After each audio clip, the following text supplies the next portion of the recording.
এক ডাঙৰ খবৰ 2025 চনত অৰ্থাৎ এই বছৰত হিমন্ত বিশ্ব শৰ্মা চৰকাৰে পুনৰ লব 17,000 কোটি টকাৰ ধাৰ পুনৰবাৰ কৈছো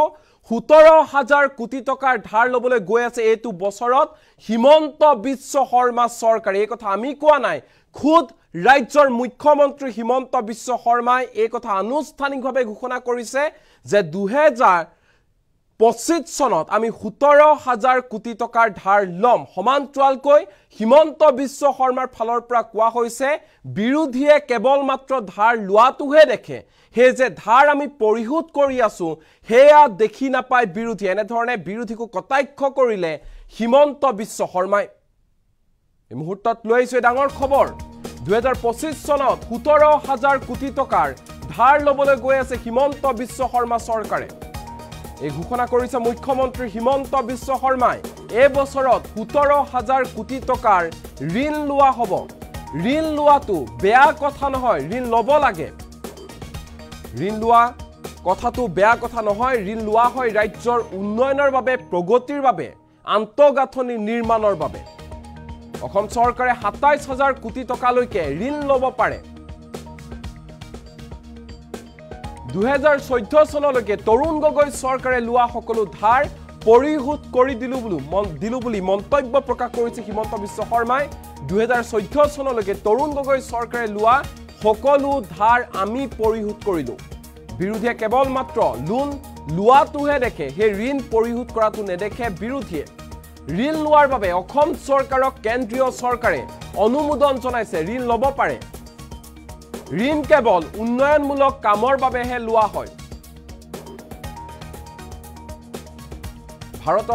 ভাৰতৰ আন ৰাজ্যৰ তুলনাত অসমে লোৱা ঋণৰ পৰিমাণ যথেষ্ট কম আন ৰাজ্যসমূহে অসমতকৈ বহুত বেছি ঋণ লৈ আছে দেশৰ ভিতৰত 17 নম্বৰ স্থানত উপনীত হৈছে ৰাজ্যৰ জিডিপিৰ ওপৰতে নিৰ্ধাৰণ কৰা হয় ঋণৰ পৰিমাণ এনেধৰণে মন্তব্য প্ৰকাশ কৰিছে হিমন্ত বিশ্ব শৰ্মাই আকৌ কৈছো যিহেতু প্ৰত্যেক মাহে ধাৰ লৈয়ে থাকে 500 কোটি টকাৰ প্ৰায় 1000 কোটি টকা 1200 কোটি টকা কেতিয়াবা 1500 কোটি কেতিয়াবা 2000 কোটি এনে ধৰণে প্ৰত্যেক মাহে ধাৰ লৈয়ে আছে হিমন্ত বিশ্ব শৰ্মা চৰকাৰে এক প্ৰকাৰ কবলৈ গলে ধাৰ লৈ তৎপোৱা নাই হিমন্ত বিশ্ব শৰ্মা চৰকাৰে তেতুগুৰিলৈকে ধাৰত পুত গৈছে হিমন্ত বিশ্ব শৰ্মা চৰকাৰ কিন্তু ইমানৰ মাজতে হিমন্ত বিশ্ব শৰ্মাই ঘোষণা কৰিছে আমি আৰু ধাৰ লম এইবাৰ 2025 চনত আমি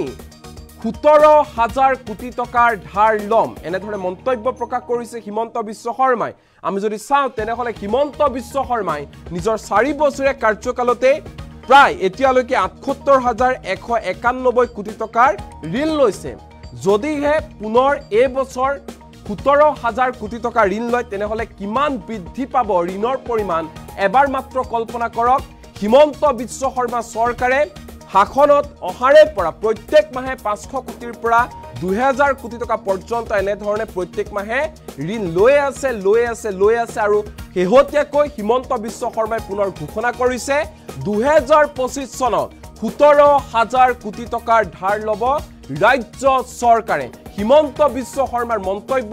ধাৰ লোৱাটো বেয়া কথা নহয় ধাৰ লোৱা হয় কেৱল মাত্ৰ ৰাজ্যৰ উন্নয়নৰ বাবে আন্তঃগাঁথনি নিৰ্মাণৰ বাবে হেবাবে ধাৰ লোৱাৰ ক্ষেত্ৰত কোনো ধৰণৰ বাধা বিঘিনি নাথাকে কোনো ধৰণৰ বাধাও নিদিয়ে কেন্দ্ৰীয় চৰকাৰে আমি 27,000 কোটি টকা পৰ্যন্ত ধাৰ লব পাৰো এনেধৰণে মন্তব্য প্ৰকাশ কৰিছে হিমন্ত বিশ্ব শৰ্মাই এই মুহূৰ্তত হিমন্ত বিশ্ব শৰ্মাৰ মন্তব্য আমাৰ লগত আছে কি কৈছে মন্ত্ৰী চৰকাৰৰ ভাৰত চৰকাৰৰ নিজৰ বাজেটখনো যদি আপোনালোকে চাই ভাৰত চৰকাৰে আৰু যিকেইটা বিৰোধী পক্ষই সমালোচনা কৰিছে তেওঁলোকৰ যত চৰকাৰ চলি আছে তেওঁলোকো ঋণ লয় loan is a source of financing আৰু ৰিলায়েন্সেও যদি এটা উদ্যোগ কৰিছে তাত নিজৰ টকা নলগায় তাত বেংকৰ পৰাই টকা ল'ব যদি আমি চাব যাওঁ ভাৰতৰ যি 5খন ৰাজ্যৰ আটাইতকৈ লোন কম তাৰ ভিতৰত অসম এখন অসমৰ লোনৰ পৰিমাণ হল এই বছৰত ভাৰত চৰকাৰে মোক অনুমতি দিছে 27,000 কোটি টকা ঋণ লোৱাৰ কাৰণে ই কেনেকে নিৰ্ণয় কৰে জিডিপি 32% কিন্তু আমি এই বছৰ লোন লম মাত্ৰ 17,000 কোটি টকা এই বছৰ মোৰ আপোনালোকে কেতিয়াবা চিঠিখনো ল'ব পাৰিব গভৰ্ণমেণ্ট অফ ইণ্ডিয়া অসমৰ সলিড বিত্তীয় ব্যৱস্থাৰ ওপৰত বিশ্লেষণ কৰি এই বছৰ কৈছে যে অসমে ২৭,০০০ কোটি টকা ঋণ ল'ব পাৰে কিন্তু আমি লৈছো মাত্ৰ ১৭,০০০ কোটি টকা আৰু এই সময়ছোৱাতে কৰ্ণাটক মহাৰাষ্ট্ৰ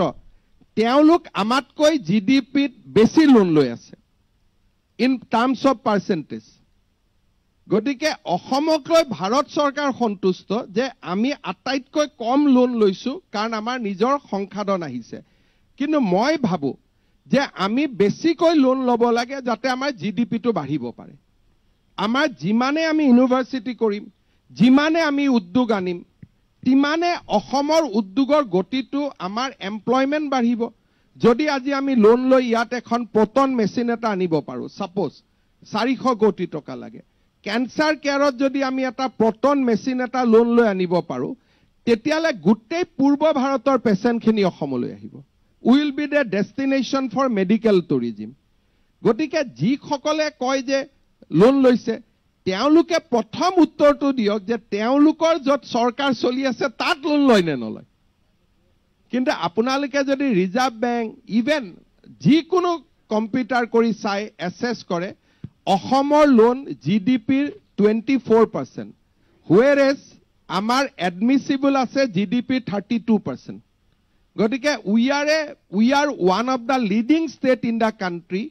য'ত আটাইতকৈ আমি কম ঋণ লওঁ 1.5 লাখ টকাটো চাব নালাগে জিডিপিটো কিমান বাঢ়িছে কমেন্সুৰেট সেই উত্তৰটো হ'ব লাগিব যেতিয়া তৰুণ গগৈ ডাঙৰীয়া জিডিপি 1 লাখ আছিল তেওঁ 5,000 টকা লোন লৈছিলে মোৰ জিডিপি যেতিয়া 7 লাখ হ'ব মই 35,000 টকা লোন ল'ম আৰু যেতিয়া ভৱিষ্যতৰ 10 বছৰ পিছত এজন মুখ্যমন্ত্ৰীৰ 20 লাখ টকা জিডিপি হ'ব তেওঁ এটা বছৰত 1 লাখ কোটি টকা 1 লাখ এটা বছৰত তেওঁ মিনিমাম 1,00,000 টকা লোন ল'ব কাৰণ it is a relation is established between debt GDP ratio' বুলি কয় গতিকে আমাৰ যিসকলে লিখে এফালে লিখি গৈ থাকে যিমানে মানুহজন ধনী হ'ব আপুনি যেতিয়া 5,000 টকা দৰমহা পাইছিল বেংকে আপোনাক 500 লোন দিব যেতিয়া আপোনাৰ দৰমহা 50,000 হ'ব বেংকে আপোনাক লোনৰ সংখ্যাটো বঢ়াই যাব গতিকে আমাৰ পকেটখন কিমান বাঢ়িছে সেই কথাটো বিৰোধীয়ে নকয় and will be a million economy by 2020 10 lakh কোটি টকা অসমৰ ডমেষ্টিক উৎপাদন হ'ব তেতিয়ালে মই তাৰ কিমান লোন ল'ব পাৰিম 32% তাৰমানে অসমৰ টোটেল লোন 3,20,000 কোটি টকালৈকে যাব পাৰিব so percentage is maintain not da quantum পৰিশোধ কৰিব কাৰণ আপুনি যেতিয়া আপোনাৰ জেপলৈকে যেতিয়া ইনকাম আহিছে আপুনি পৰিশোধো কৰিব এই বছৰটোত মই তৰুণ গগৈ চৰকাৰে লোৱা গোটেই লোন মাৰি দিলো 2014 চনলৈকে তেখেতৰ চৰকাৰৰ দিনত লোৱা পাই পইচা মই ঘূৰাই দিলো তা বিৰোধীয়েতো মোক হেতু কোৱা নাই যে তৰুণ গগৈ চৰকাৰ লোৱা লোনো হিমন্ত বিশ্ব শৰ্মাই ঘূৰাই দিলে অসমক আমি ডেট ফ্ৰী কৰি দিলো আপ টু 2014 যিমান চৰকাৰে লোন লৈছিল 2014 লৈকে গোটেইবোৰ লোন আমি উভতাই দিলো